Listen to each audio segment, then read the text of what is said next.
guys, welcome back to another video. If you didn't already know, my name is Courtney and I post barely ever. First things first, all I want to say is ignore these 3 pimples. They just popped out of literally nowhere like 2 days ago, and I was so annoyed about it because I knew I was going to be filming a lot more. But basically I just want to quickly explain before I get into the video. The reason I haven't been posting is because my phone I broke my phone, completely smashed it. The home button wasn't wasn't working. Like, I could use it, but I couldn't get into my phone because the home button wasn't working. It was a nightmare, so I had to wait until it got fixed. And I got it back yesterday. Yesterday or the day before I got it back. And I got it back and these pimples these spots, pimples, whatever you want to call them, showed up. And I was like, I literally know I'm going to be filming a video in like 2 days. And I was so annoyed.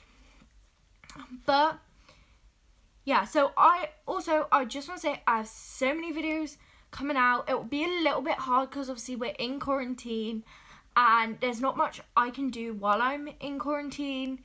But a lot of videos will be coming out when we can start seeing family members. And when we're completely out of quarantine, I've got my mum's wedding.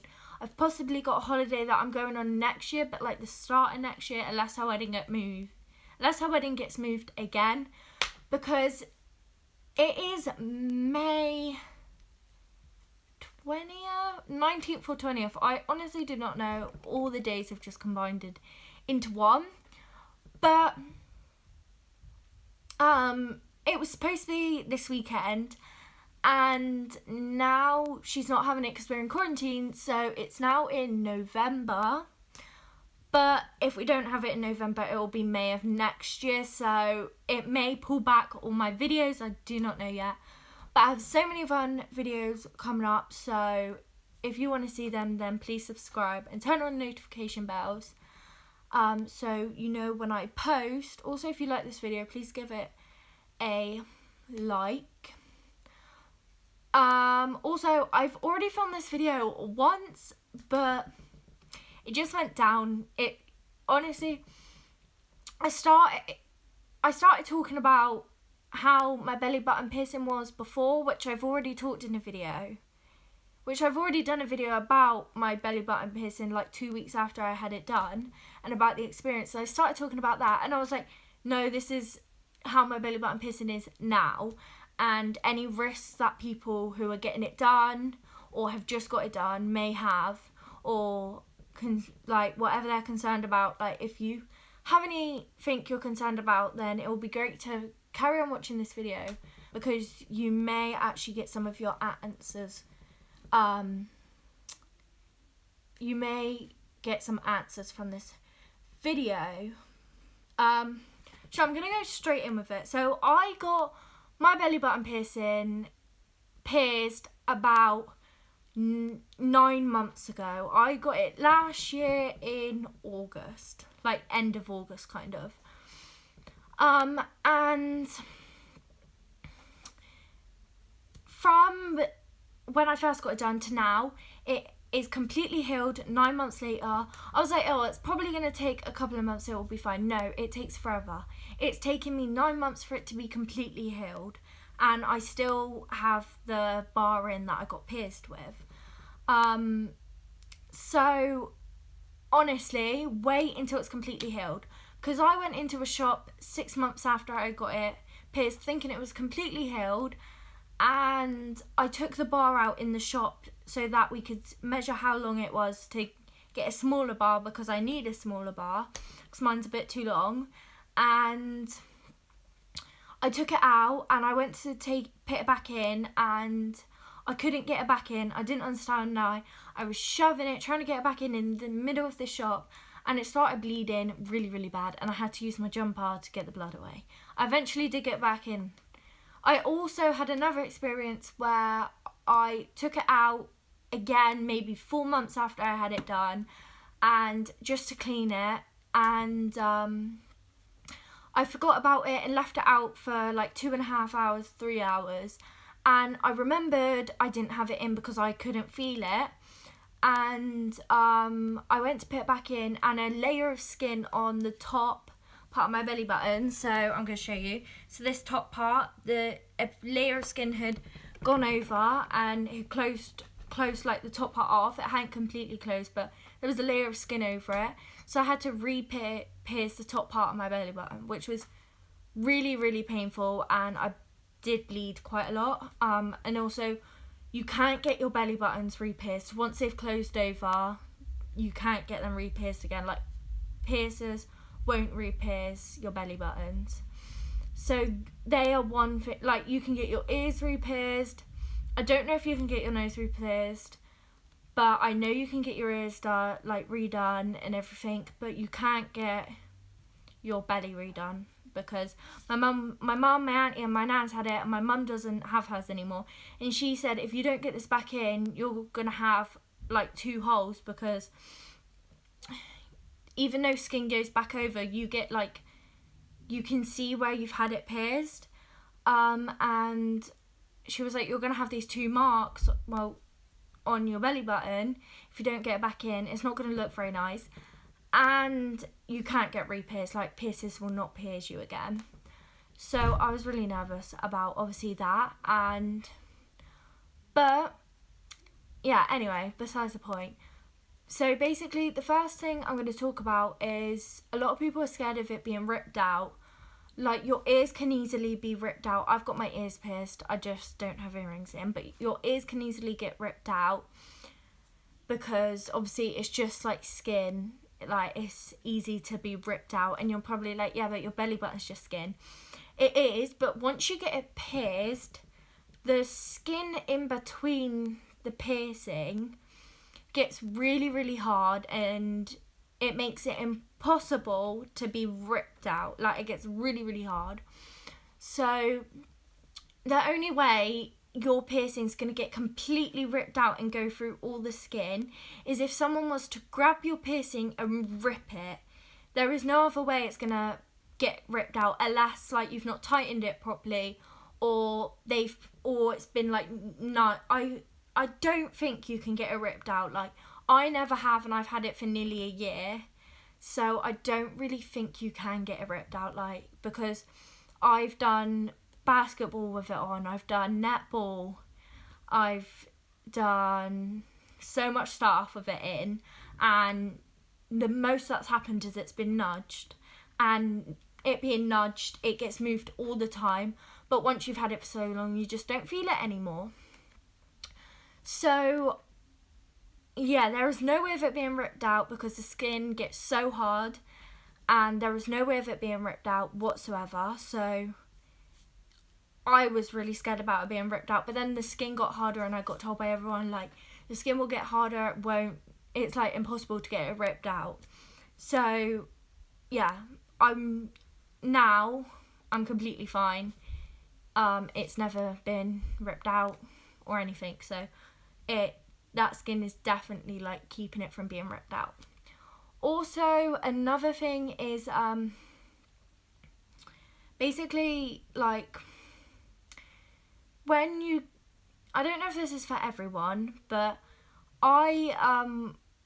my belly button piercing bar is a bit too long for my belly button for what it is, just in case at the start, if your belly button, like, it can swell up, so they want to give you some extra room just in case it does, because obviously you don't want to take it out.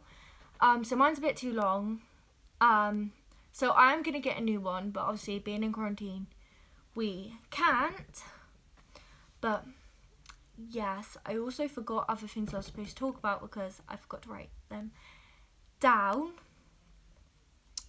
Also, once you've completely healed, you can obviously take your belly button piercing out and clean it with hot water and a pinch of salt, no more, and mix it up, and you just let it sit in there, and then you use like tissue or something to just wipe it off. Obviously, you don't really need to clean it as much. I would say only clean them when you're changing your piercing, because when you first get it done, you get loads of like gunk on it from obviously where it's still healing. But once you've had it for a while, like, you don't get any of that anymore. So it doesn't need to be washed as well. So, yes. So another thing is, like, can you still feel your belly button piercing now? I cannot feel it. Like, obviously, if I touch it, I can obviously feel it and everything. But when you first get it done, you can feel like your trousers rubbing on it, and when you lay on your stomach, you can like feel it moving, and just certain clothes will like rub against it or something when you're walking, and you can feel it moving. But that's just because when you first get it done, even if you don't have any concerns, you still think about like, oh, I need to be careful, and you may not really be thinking about it, but your brain is still like, we need to be careful because obviously I've just been pierced and everything. And I was probably like that for the first kind of 2 to 4 months of it being there, but then obviously I stopped caring, and that's obviously when I had the issues of it closing over and it bleeding and having to, maybe that's why I had to wait even longer. But obviously I had them issues, and then I started being really careful again. But now, 9 months down the line, I don't feel it. Like, it probably is still rubbing against some of like my clothes, but you don't feel it. You can lay on your belly, you don't feel it. It's completely fine, and it doesn't like hurt anymore or anything like that, because it's obviously completely healed and everything. So I think that's kind of it. Like, that's all you really need to know. Also, when you go in the shower, it can be quite annoying because obviously the shower water will obviously be touching it, and you need to make sure you dry it properly, because if you don't, it will smell like really, really bad. Personally, for me, it didn't. Mine only, at the start it will smell because obviously it's got this gunk coming out of it and it hurts.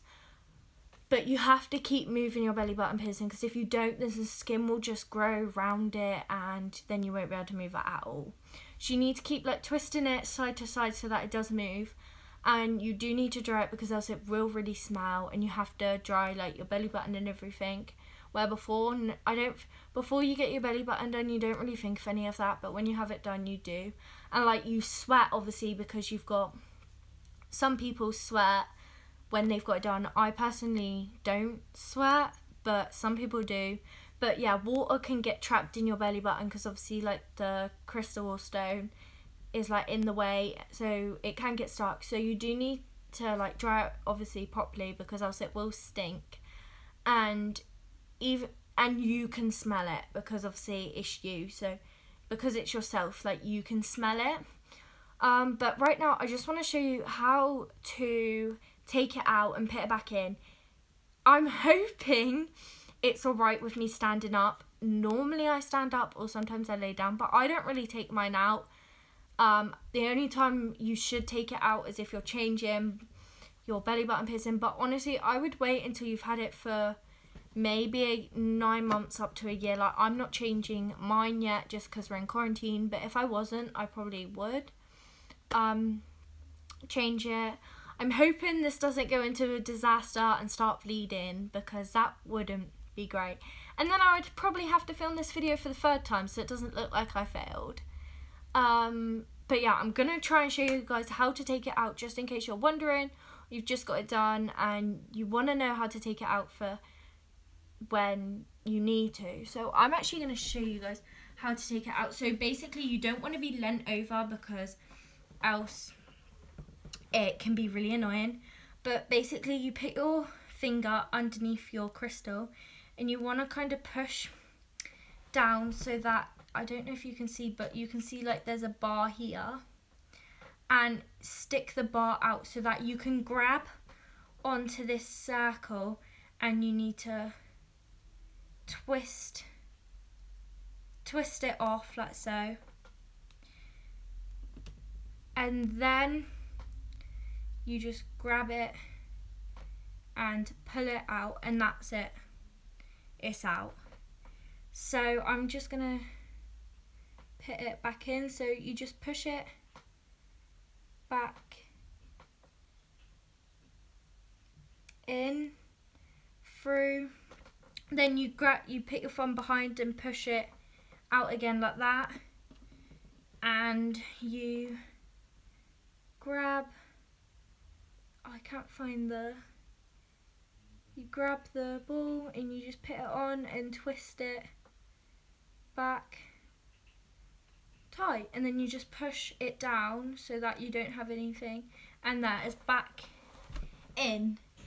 As simple as that. The first time you do it, the ball will be quite hard because obviously they tie it really tight. The first time you do it, it will be quite hard to like get off, but once you've done it a couple of times, it just ends up like loosening and it's easy to do. Like, that was no problem for me.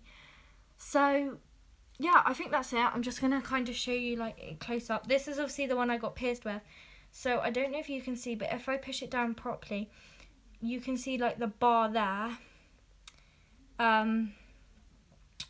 because obviously it's a bit too long, but other than that, it's completely fine now. There's no redness around the top like there was before around here, and it's very clean.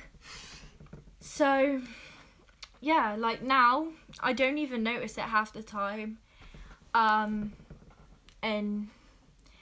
yeah, so it's completely fine now. So anyway, I hope you guys enjoyed this video. It may be a bit confusing, but I hope you kind of understand. Like, at the start when you do get pierced, it may feel like forever before you can change your piercing, but you don't want to end up where you're re-piercing it yourself and it hurts so much. It hurts more than you actually getting it pierced, having to do it yourself. And even though mine was one small layer of skin, it hurts so bad.